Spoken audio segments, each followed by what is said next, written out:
বাবা, দূর ছাই, ভালোই লাগছে না কিছু। উফ, এবছর কি রকম আক্কেলে গরম পড়েছে। ও মন্ত্রী, এইরকম গরম পড়ার কারণ কি বলতে পারো? এবার আমের ফলন খুব ভালো হবে। দূর দূর, তোমাকে বললাম গরম কেন পড়েছে, আর তুমি বললে আমের ফলন ভালো হবে। এটা সত্যি মহারাজ যে আমের ফলন ভালো হলে সে বছর গরম পড়বে। তার মানে আমের সাথে ঘামের একটা মিল আছে। গরম না হয় সহ্য করা গেল, কিন্তু ঘামের সাথে যে বিদঘুটে গন্ধ, সেটা দূর করা যায় কি করে? আগে মহারাজ গায়ে আতর ছড়িয়ে দিন। আমি যেমন আতর মেখে রাজসভায় আসি। ও, এই বিদঘুটে গন্ধটা তোমার শরীর থেকেই আসছে। ঠিক যেন পাখির গায়ের গন্ধ। গন্ধমুশিক। গোপাল, ভালো হবে না বলে দিচ্ছি। তুমি সব সময় কিছু না কিছু বলে সবার সামনে আমাকে ছোট করার চেষ্টা করো। ভুলে যেও না আমি এ রাজ্যের মন্ত্রী। এই চুপ করো তো মন্ত্রী, এই প্যাচ প্যাচে গরমে আর ঘামের গন্ধে তো মন এমনিতেই বেজায় বেজার হয়ে রয়েছে, তার মধ্যে তুমি আর কাঁদুনি গেও না। ও বিজ্ঞানী, কি করে এই ঘামের পচা প্যাচ প্যাচে গন্ধকে দূর করা যায় সেটা ভাবো না। হ্যাঁ, ঠিক আছে মহারাজ, আমি আজ থেকেই ভাবতে শুরু করছি। কিছুদিনের মধ্যেই একটা কিছু আবিষ্কার করে নেব। কিছুদিন মানে? না না না, আমি তোমাকে আজকে রাতটা দিব, কাল আমাকে এই গন্ধ নিবারণের উপায় দিতে হবে। তাই হবে মহারাজ, তাই হবে। তোমার উপর আমরা সবাই নির্ভর করে আছি বিজ্ঞানী। এই দুঃসহ গরমের ঘাম আর ঘামের গন্ধ চিরতরে দূর করে দাও, তবেই মহারাজের শান্তি, আর তার সাথে আমাদেরও শান্তি। গরমের ঘাম দূর করতে পারবো না, তবে শরীরে ঘাম যে গন্ধের সৃষ্টি করে সেটা দূর করতে পারবো আশা করি। ব্যাস ব্যাস, তাতেই হবে।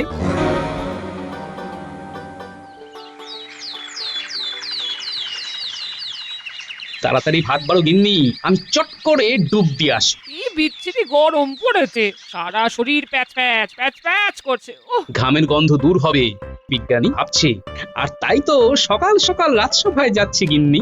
মা তাই? তাহলে তো খুব ভালো হয়। গরমকালে সব ভালো, শুধু এই বিকেল ঘামের গন্ধ ছাড়া। আমি ভাত বাড়ছি গো, তুমি ডুব লাগিয়ে এসো।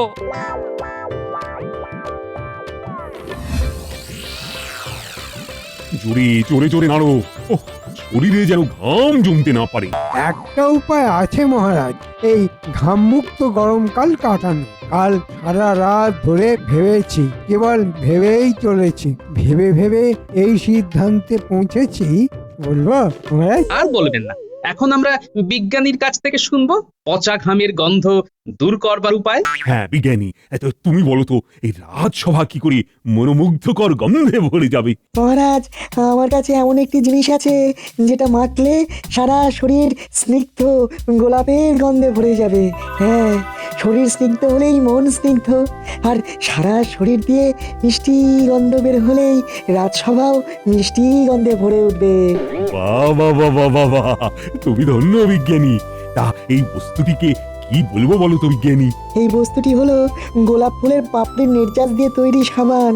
স্নানের সময় জলের সাথে মিশিয়ে শরীরে ঢালুন, দেখবেন মন জুড়িয়ে যাবে। এই শুধু একটাই ফুলের নির্যাস আছে? না মহারাজ, আছে 3টি ফুলের নির্যাস, গোলাপ, বেল আর জুঁই। কিন্তু একটা সতর্কবার্তা আছে মহারাজ এই সাবান জল সম্পর্কে। সেটা আবার কি? এই সাবান জলে পা পিছলে গেলে পা ভেঙে যাবে, অতএব সাবধানে স্নান করে জলটা ফেলে দিতে হবে। ব্যাস ব্যাস, ওটা আমাদের বলতে হবে না। স্নান করব, আর স্নান করার পর জল ফেলে দেব। বিজ্ঞানী, তোমার এই সুন্দর আবিষ্কারের জন্য তোমাকে আমার এই মহামূল্য রত্নহার উপহার দেব। এসো এসো বিজ্ঞানী, তুমি আমার কাছে এসো। এই না,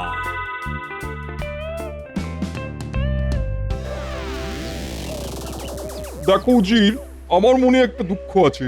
সেই জ্ঞান হবার পর থেকেই এই দুঃখটা ক্রমে বাড়ছে। কি দুঃখ জাহাপানা? এতদিন ধরে তুমি আমার উজির, আর তুমিই জানো না আমার মনের দুঃখ।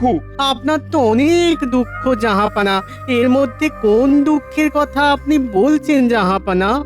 তা অবশ্য ঠিক বলেছো, আমার মনে অনেক দুঃখ, কিন্তু এই দুঃখটা খুবই মর্মান্তিক। একটু পরিষ্কার করে বলুন জাহাপানা। আমার পর্বাকৃতি আমার খুবই দুঃখের কারণ। যখন আমার পাশে আমার বেগম দাঁড়ায় তখন আমি লজ্জায় মরে যাই। বেগম নবাবের থেকে লম্বা। এর একটা ভালো দিকও আছে জাহাপানা। কি ভালো দিক শুনি? অপরাধ নেবেন না জাহাপানা, আপনি যার সাথেই কথা বলবেন মাথা উঁচু করে কথা বলবেন। জানেন তো, সাহসী লোকেরা মাথা উঁচু করে কথা বলে আর দুর্বল মানুষ মাথা নিচু করে কথা বলে। যেমন আমি, আপনার কাছে আমি কোনোদিনই মাথা উঁচু কি করতে পেরেছি জাহাপানা? কায়দা করে তুমি যে আমার থেকে লম্বা সেটাও বলে দিলে। ভালো ভালো। যাকে তোমার বিশ্লেষণটা ভালো, কিন্তু আমাকে লম্বা হতেই হবে। কিভাবে কিভাবে ভাবো ভাবো ভাবো ভাবো উজি। এই রে, এই বয়সে নবাবের উচ্চতা বাড়াই কি করে? ভাবো ভাবো উজির, ভেবে আমাকে খুব তাড়াতাড়ি জানাও। কি ঝামেলায় পড়লাম রে বাবা। কিছু তো একটা উপায় মাথা থেকে বের করতে হবে। দেখি সারা রাত ভাবি, দেখি সকালে বুদ্ধি খোলে কিনা।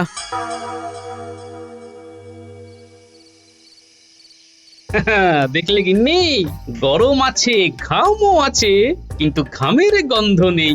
প্যাচ প্যাচে ভাবটা কেমন যেন উধাও হয়ে গেছে। ঠিক বলেছো, দক্ষিণ দিক থেকে মিষ্টি হাওয়া বইছে আর নাকে গোলাপের গন্ধ ঝাপটা মারছে।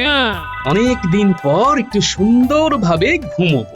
গোলাপের গন্ধ আর দক্ষিণা বাতাস আমার চোখ বুজিয়ে দিচ্ছে গিন্নি। মনে হচ্ছে কতদিন পর মুদে আসি আঁখি পাতা, কি আরামে। আর কোনো কথা নয় গিন্নি, এবার একদম ঘুমের দেশে যাব। ও বাবা, একদম রসকস নেই। কোথায় একটু সুখ দুঃখের গল্প করব না, উনি পড়লেন আর নাক ডাকতে শুরু করলেন। ধুর।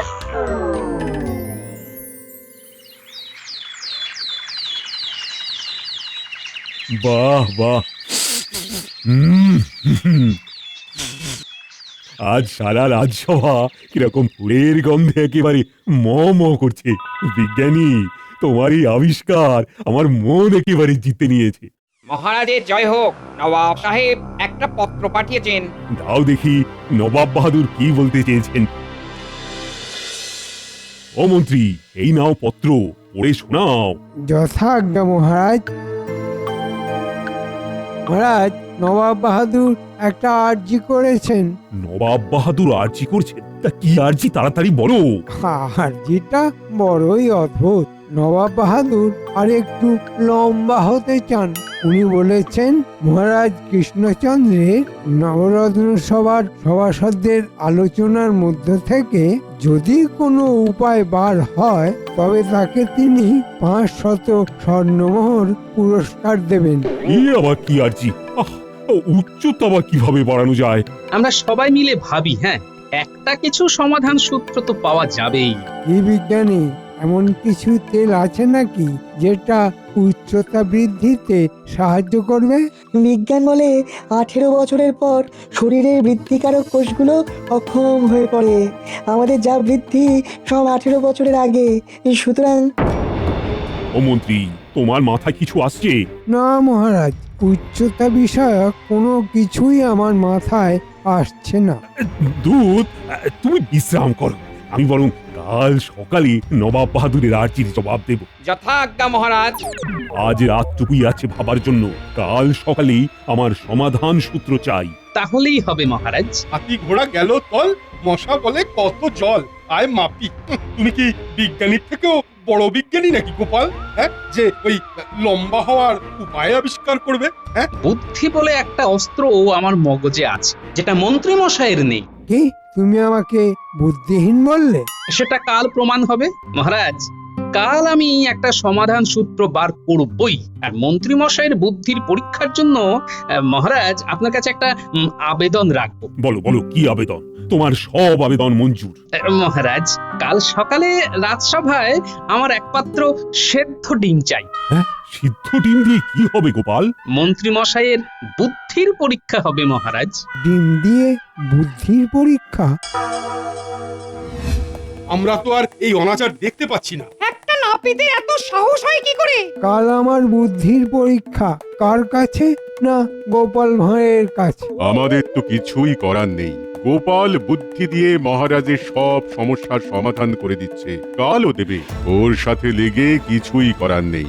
সব সময় নিজেকে সব কিছুর থেকে আলাদা করে রাখবে, সাপের মুখেও চুম খাবে, আবার ব্যাঙের মুখেও চুম খাবে। দেখ কাল গোপাল কি বুদ্ধি বার করে। তার আগে ওই সিদ্ধ ডিম দিয়ে কি পরীক্ষা নেয় এটা একটু ভাবুন মন্ত্রীমশাই। ডিম নিয়ে যে কি পরীক্ষা নেবে সেটা তো ভাবতেই পারছি না। দেখি আজ সারা রাত ধরে ভাববো। চলি গো, কাল দেখা হবে।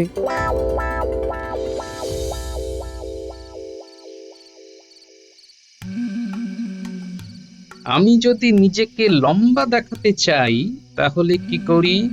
ওগো শুনছো, এই গামলাটাকে এই খাটের তলায় ঢোকাবো, হাতটাকে একটু উঁচু করতে হবে, চার পায়ায় একটা করে ইট দিতে পারলেই আমি ঢুকতে পারি। হ্যাঁ, মার দিয়া কেল্লা, পেয়ে গেছি।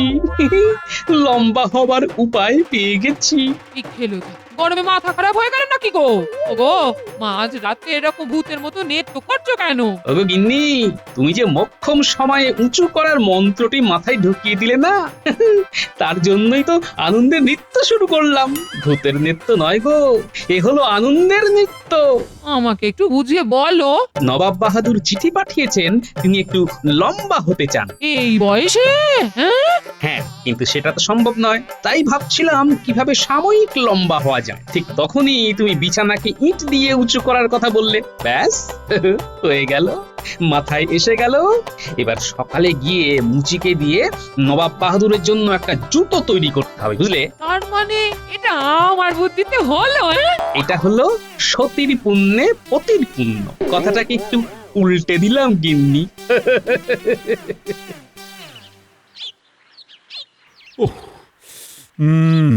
আজ এত গুরুত্বপূর্ণ এক সভা, কিন্তু গোপাল এত দেরি করছে কেন? ভালোই হয়েছে, আমার বুদ্ধির পরীক্ষাটা আর হবে না। আসল কাজে গোপাল কবে তাড়াতাড়ি এসেছে মহারাজ, মাথায় কিছু আসেনি, তাই বাড়িতে বসে ছুটি কাটাচ্ছে। তা তোমার মাথায় কিছু এসেছে? আগে মহারাজ, আমার শ্বশুরবাড়ির কাছে এক মহাযোগী আছেন, উনি গায়ে হাত বুলিয়ে দিলেই মানুষ এক হাত লম্বা হয়ে যায়। ভাবছিলাম যদি নবাব বাহাদুরকে এই কথাটা বলা যায়। হাত বুলিয়ে দিলেই লম্বা হয়ে যাবে? বিজ্ঞান এইসব কথা মানে না। হয়তো গোপাল আসছে, এই মুখটা যেন হাসি হাসি। গোপাল, গোপাল, ওহ, তুমি এত দেরি করলে কেন বলো তো? আমি তো তোমার আশাই বসে আছি। বলো বলো বলো, ভেবে কিছু পেলে? পেয়েছি মহারাজ। এই দেখুন, আমি দাঁড়িয়ে আছি সাধারণভাবে, আমার যা উচ্চতা সেই উচ্চতা নিয়ে। হ্যাঁ হ্যাঁ, দাঁড়িয়ে আছো, কিন্তু তারপর? এবার কি হলো? আমি বেশ খানিকটা লম্বা হয়ে গেলাম। তার মানে নবাব বাহাদুর পায়ের পাতার ওপর ভর দিয়ে এখন থেকে হাঁটবেন? আমার বলিহারি বুদ্ধি গোপাল। মহারাজ, এবার সেই সময় এসে উপস্থিত। সেদ্ধ ডিম আনবার আদেশ দিন মহারাজ। মহারাজ, গোপাল কথা ঘোরাচ্ছে। না না না, গোপাল তো কথা ঘোরাবার মানুষ নয়। প্রহরী, প্রহরী, সিদ্ধ ডিম নিয়ে এসো। দেখি ডিমের মধ্যে কি চমৎকার লুকিয়ে আছে। মহারাজ, ডিমের মধ্যে কোনো চমৎকার নেই, শুধু উপস্থিত বুদ্ধি আছে। আর এই সূক্ষ্ম বুদ্ধির সাথেই লুকিয়ে আছে লম্বা হবার গল্প। এই নিন মহারাজ, সিদ্ধ ডিম, ডিমের খোসা ছাড়ানো আছে। বাহ, বেশ বেশ বেশ। নিন মন্ত্রী মশাই, এই ডিমকে লম্বা করে বসান। তুমি কি বোকা গোপাল? ডিমকে কেউ কি লম্বা করে দাঁড় করাতে পারে? পারে, আপনি পারবেন না? না। স্বীকার করে নিলেন তো? এইবার দেখুন আমি কিভাবে ডিমটাকে লম্বা ভাবে দাঁড় করাই। এই ডিম দাঁড়ালো তো? তুমি তো আমাদের সবাইকে বোকা বানালে দেখছি গোপাল। বুঝে গেছি গোপাল, বুঝে গেছি। তোমার তুলনা তুমি নিজেই। কি বলো বিজ্ঞানী, এবার তোমার পায়ের পাতার উপর দাঁড়ানোর বিষয়টা বলো শুনি। জুতোর নিচে কাঠ আর চামড়া দিয়ে দিলেই একটুখানি লম্বা হয়ে যাবে। কাল রাতে আমার গিন্নি এই বুদ্ধিটা আমায় ঢুকিয়ে দিয়েছে। ইট দিয়ে বিছানা উঁচু। সাবাস গোপাল, সাবাস। সিদ্ধ ডিমে কামড় মেরে রাখলো গোপাল বুদ্ধি, জুতোর নিচে কাঠ লাগিয়ে বুদ্ধি থেকে সিদ্ধি। চমৎকার, চমৎকার গোপাল। তোমার এই অভিনব জুতো আবিষ্কারের জন্য আমার তরফ থেকে এই না। ধন্যবাদ মহারাজ। তা জুতো হাতে পাচ্ছি কবে? 3 দিন পর মহারাজ। বেশ বেশ, 3 দিন পর তুমি ওই জুতো নিয়ে মুর্শিদাবাদে চলে যাবে, নবাব বাহাদুরের হাতে তুলে দেবে। আমি দূতের হাতে পত্র পাঠিয়ে দিচ্ছি। যথা আজ্ঞা মহারাজ।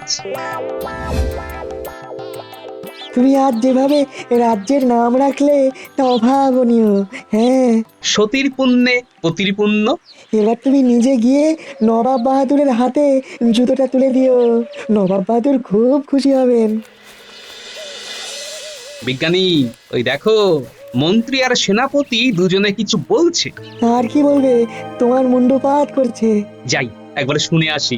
নিজের বদনাম অপরের মুখে শুনতে খুব ভালো লাগে। ঠিক আছে, তুমি তোমার বদনাম শুনতে যাও, আমি আমার ঘরের দিকে পা বাড়াই।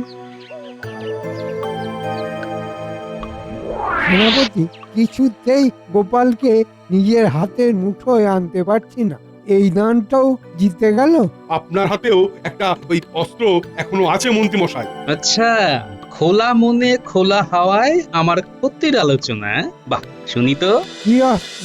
সাবান গোলা জল। কাল গোপালের আসার আগে রাজপ্রাসাদের ওই দোরগোড়ায় সাবান গোলা জল ফেলে রাখবেন। পিছলে পড়বে, পা ভাঙবে, ব্যাস জুতো নিয়ে আপনি যাবেন মুর্শিদাবাদ। বলবেন যে এই ভাবনা আপনার। বাহ, ভেবেছ তো খুব ভালো। আরো আছে মন্ত্রী মশাই। বলো বলো, শুনছি। মহারাজ সাথে সাথে রাজকবিরাজ মশাইকে ডেকে পাঠাবেন। তখন আপনি মহারাজকে বলবেন গোপালের পরিচর্যার দায়িত্ব আপনার। ব্যাস, বুঝে গেছি, আর বলতে হবে না। কবিরাজের দেওয়া সুস্থ হবার ওষুধ গুলে দেব না। বাহ, খুব ভালো। তাহলে এই হলো আপনার চাল। ভালো ভালো। জাহাপনা, এই হলো মহারাজ কৃষ্ণচন্দ্রের পত্র। উনি জানিয়েছেন যে আপনার সমস্যার সমাধান হয়ে গেছে। 2 দিন পরে কৃষ্ণনগর থেকে একজন আসবে, তার কাছেই থাকবে আপনার সমাধান। উজির, কৃষ্ণচন্দ্রের লেখা পত্রটা ভালো করে পড়ো। এবার আমার আনন্দের সীমা নেই। এবার আমাকে খর্বকায় কেউ বলতে পারবে না। উজির, তুমি সঠিক ভাবনা ভেবেই কৃষ্ণনগরে পত্র পাঠিয়েছিলে। সঠিক সিদ্ধান্ত। যথা আজ্ঞা জাহাপানা। এখন শুধু সমাধান কি সেটা জানার অপেক্ষা। আজ আর ঘুম আসবে না।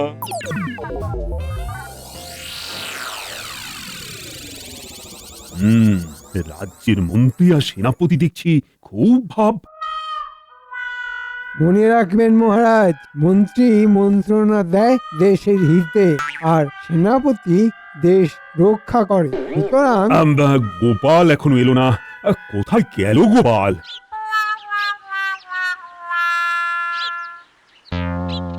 বাহ, ব্যবস্থা সব পাকা। এবার আমার মন্ত্রী মশাইয়ের পাতা ফাঁদে পড়ে 2 দিন অভিনয় করতে হবে। ঠিক আছে, চল।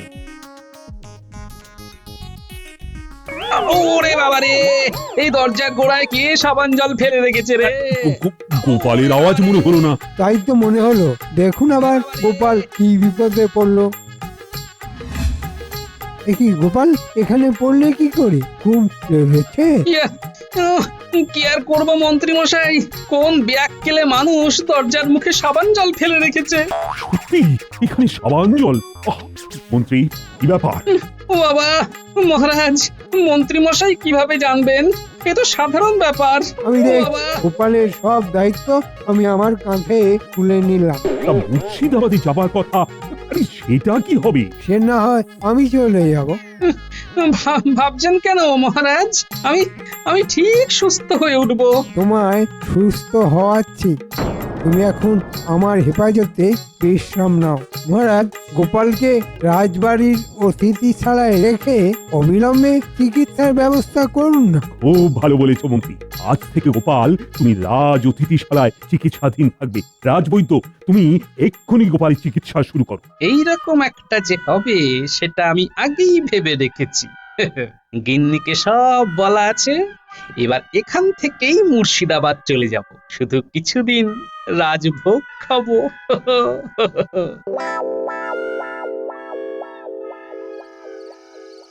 দেখি এবার কিরকম সেবা করে আমাদের মন্ত্রী। গোপাল, আর চিন্তা নেই। তুমি এখন আমার জিম্মায় আছো। তোমার সব দায়িত্ব আমার। গোপাল, তুমি খুব ভাগ্যবান। মন্ত্রী মশাই এবং সেনাপতি তোমার সেবা করছে। আমার মতো ভাগ্য যেন সবার হয়। মন্ত্রী মশাই, আপনার এই সেবা আমি জন্ম জন্মান্তরে ভুলবো না। আমি খুব তাড়াতাড়ি সুস্থ হয়ে যাব। আর সে তো নিশ্চয় তুমি ঘন্টা সুস্থ হবে। রাজবৈদ্যর ওষুধ তোমাকে খাওয়াচ্ছে না, তুমি এখন শুয়ে থাকো, আমি জুতো নিয়ে মুর্শিদাবাদে যাব।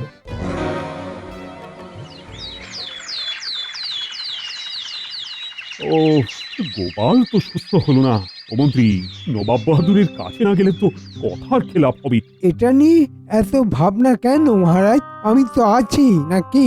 আপনি একদম ভাববেন না। তা কোন মুচির কাছে জুতোটা তৈরি করতে দিয়েছে সেটাই তো জানি না। আমি গোপালের কাছে গিয়ে জেনে আসছি মহারাজ। কাউকে কোথাও যেতে হবে না।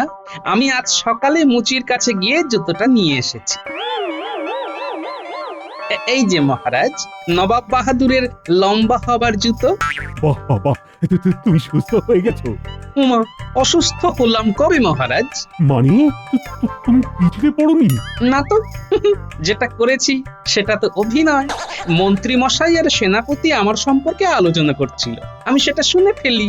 কাল গোপালের আসার আগে রাজপ্রাসাদের ওই দোরগোড়ায় সাবান গোলা জল ফেলে রাখবেন। পিছলে পড়বে, পা ভাঙবে, ব্যাস জুতো নিয়ে আপনি যাবেন মুর্শিদাবাদ। বলবেন যে এই ভাবনা আপনার। মহারাজ সাথে সাথে রাজকবিরাজ মশাইকে ডেকে পাঠাবেন। তখন আপনি মহারাজকে বলবেন গোপালের পরিচর্যার দায়িত্ব আপনার। ব্যাস বুঝে গেছি, আর বলতে হবে না। মন্ত্রী, সেনাপতি, তোমাদের এটা কিরকম অধঃপতন? মহারাজ মহারাজ আমি স্বীকার করছি আমার অপরাধ। মানে আমার ওই গোপালের বিরুদ্ধে যাওয়া কিছুতেই উচিত পায়নি মহারাজ।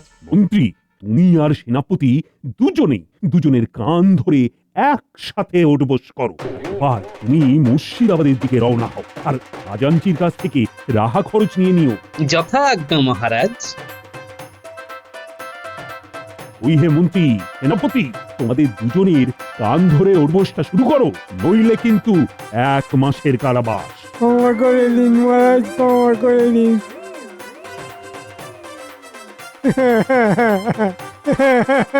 ক্ষমা নেই, বরং ওঠবস আছে। শুরু করো, হ্যাঁ।